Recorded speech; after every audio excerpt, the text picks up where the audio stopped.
People downloading Metallica master songs. They want to sue everyone between the ages of, say, 13 and 30? I don't think so. I guess I would be lying if I said that I didn't have any or didn't fear, going to jail. The music industry would be just the first of many to discover the web could destroy established business models. In 1999, Sean Fanning released a small piece of software on the web called Napster. He first had the idea for the software at college. I got paired up with a roommate who loved obscure rap music, and it was, around that time that I started envisioning an idea where people could install a piece of software that would let them share their music collections as well as access other people's collections. Napster took advantage of the shift in music from CD to digital formats like MP3s that were easy to copy and swap. It allowed web users anywhere in the world to share music illegally with one another for free rather than buy it. The software pooled information about the music on every computer that linked to it. Users could search this giant database, hunting for tracks. When they found what they were looking for, Napster hooked up the computer storing the file with the person who wanted it. At the click of a mouse, music piracy had gone global. The leveling, sharing dream of the web had produced a more sinister outcome, encouraging thousands of people to break the law for the very first time. The band Metallica became the music industry's unlikely mouthpiece.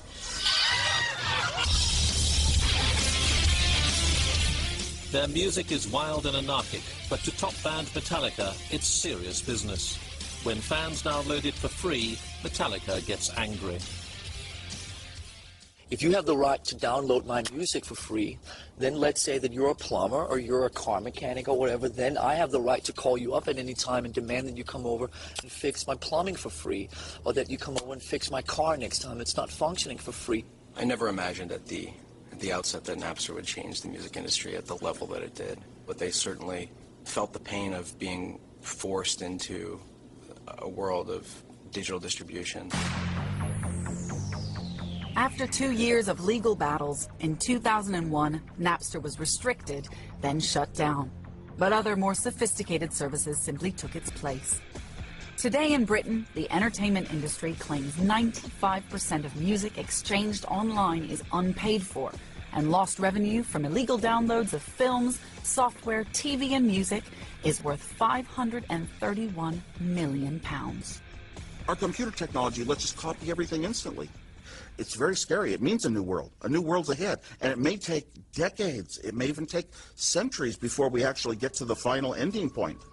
So the web has threatened the way any traditional industry based on information and communication does business. But this dramatic shift involves more than just theft and piracy. It also is about a way in which the web appears to be staying true to its anti-authority, leveling ideals. The web's essential design, the ability to share information globally and instantly at virtually no cost, wrenched control from the traditional middlemen, the agents, the publishers, the newspaper editors. It allowed people to connect directly with one another, so everyone could have an audience or a following. In this brave new, connected world, you didn't have to be anybody to be a somebody. When the web first came, it felt like the whole new world was opening up because you had a way to be a publisher that you never had before. There were only very few discrete sources. Who are the publishers of the world? Oh, I can go here and I can go there and I can go there, and you were limited. Now someone with an iPhone can post a video, make a podcast, connect to someone else.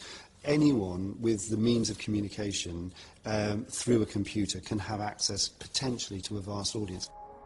User-generated content is the jargon for this creative revolution. It's estimated a fifth of all the material on the web is now made up of content created by amateurs. All human and animal life is there. One of the biggest distributors is YouTube, a website that allows anyone to put videos online. That means everybody has a chance to be seen. I think in the past, again, the traditional models would survive around scarcity. which I don't think necessarily is healthy for society, for ultimately a few people to have the control of the creation of all the content within the world and then have the control of all the distribution. YouTube posted its first video in 2005. Now the site is viewed more than 1 billion times a day and has created its own new stars. I always tell people we're the stage. They're the performers. But I don't look at us as a service as trying to exploit that. What we're trying to do is just provide the opportunities that didn't exist before. Superficially, sites like YouTube, with its promise of 5 minutes of badly shot fame, appear to be proof of the web's leveling power. But for many users, the web is less about old revolutionary ideals and more about a new way to work within the system. For people like Master Shorty, who was recently nominated for a MOBO award, it's the perfect promotional tool.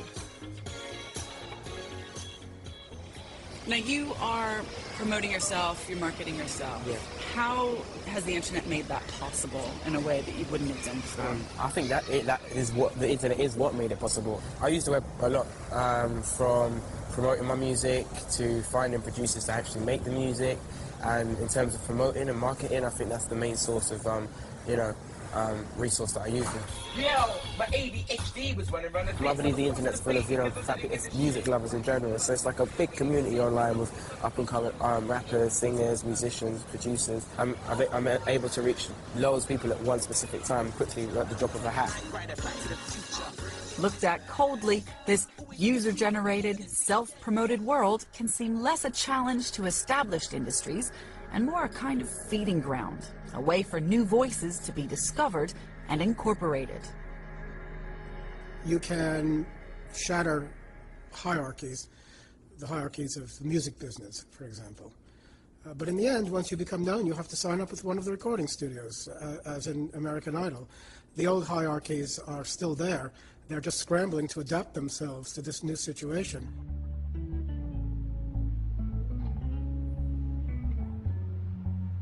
The web does make it easier to produce and to share, but that doesn't necessarily mean it's democratizing creativity.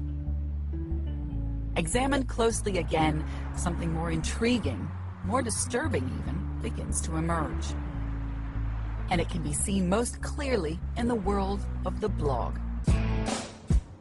Once blogging was the preserve of those who couldn't be heard any other way. Now it's gone mainstream. This shift tells us something critical about the cycle of revolution and counter-revolution working through the web today. I'm on my way to meet a key player in the new media. Arianna Huffington likes to think of herself as one of the biggest cheerleaders for the democratizing power of the web. Oh, I'm a huge optimist about the web. I think the way that it has provided a forum for millions of people who otherwise would have been locked out of the conversation is incredibly significant. But the reality of the website Arianna launched seems more about taming the web's millions of sprawling voices than embracing its democratic potential. The Huffington Post is what's known as an aggregation site. It collates and filters other people's work from across the web for free. And ironically, as it's become more influential, it increasingly resembles an old-fashioned newspaper. I feel that we are moving towards a hybrid future where we combine the best of traditional media, accuracy, fairness, and the best of new media, transparency, immediacy, accountability. But in this hybrid world, instead of everyone having an equal say, increasingly editors are filtering and excluding opinion. The hybrid future that I'm envisioning is going to include millions of voices, but it's not going to eliminate editors. In fact, editors will be more important than ever. The web's pioneers hoped it would liberate millions of fresh new voices. Instead, people like Arianna Huffington are the new gatekeepers, re-establishing the old hierarchies.